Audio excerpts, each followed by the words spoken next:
Not long after E3 2002 wraps up with a phenomenal showing for Doom, a leaked version of id's new project appears on the internet.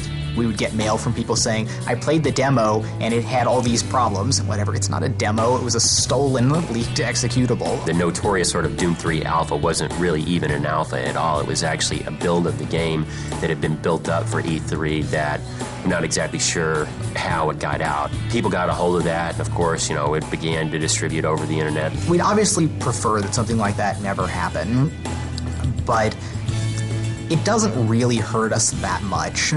It's a distraction when we have to worry about running damage control and spinning some of the issues in there. Today, we can look back on it, and as bad as it seemed at the time is that we've certainly been able to overcome.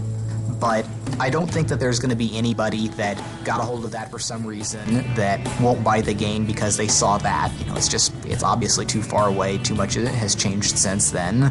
id forges ahead, making advances in a new area. They took my baby.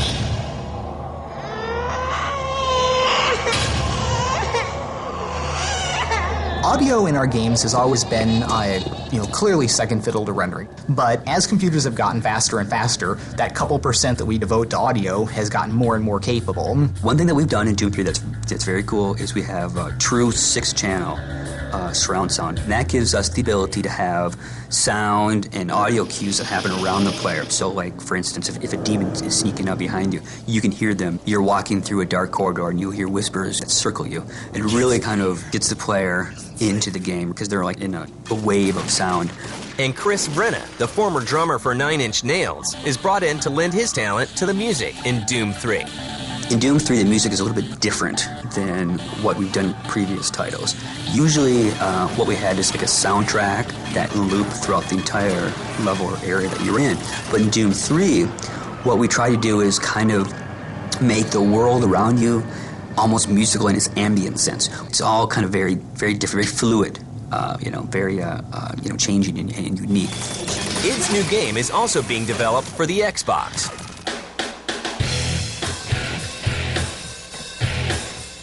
The original core rendering decisions for Doom were influenced very specifically by the capabilities of the Xbox. We knew at the time what the Xbox was going to be like coming out, and the rendering of what we do with geometry and surfaces and textures and all that was crafted around something that was going to be efficient on the Xbox. One of the great things about the Xbox is the technology in the Xbox is very similar to the technology that John looked at when he architected the engine.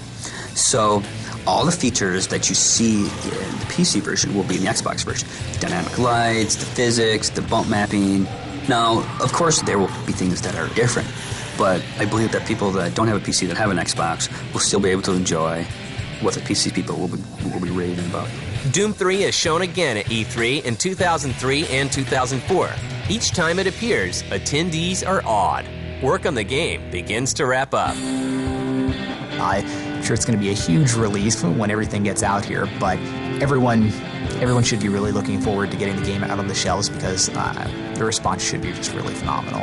Every gamer on the planet right now wants to get their hands on Doom 3.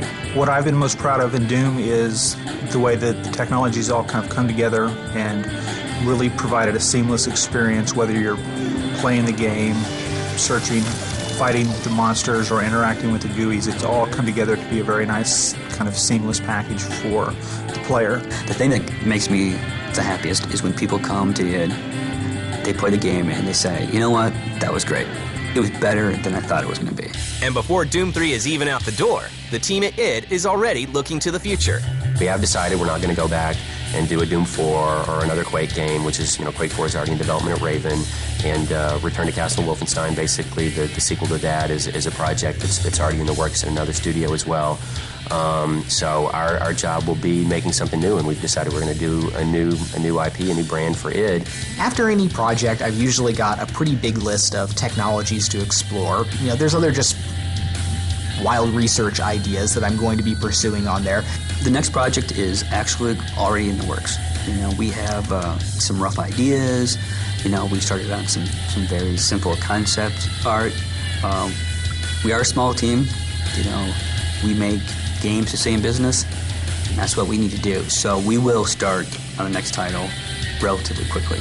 I think 20 years from now, we're going to look back at id as being a fundamental source for all that is great about interactive entertainment, and that there's going to be no way that there's not an id chapter when they get around to writing the history of interactive entertainment.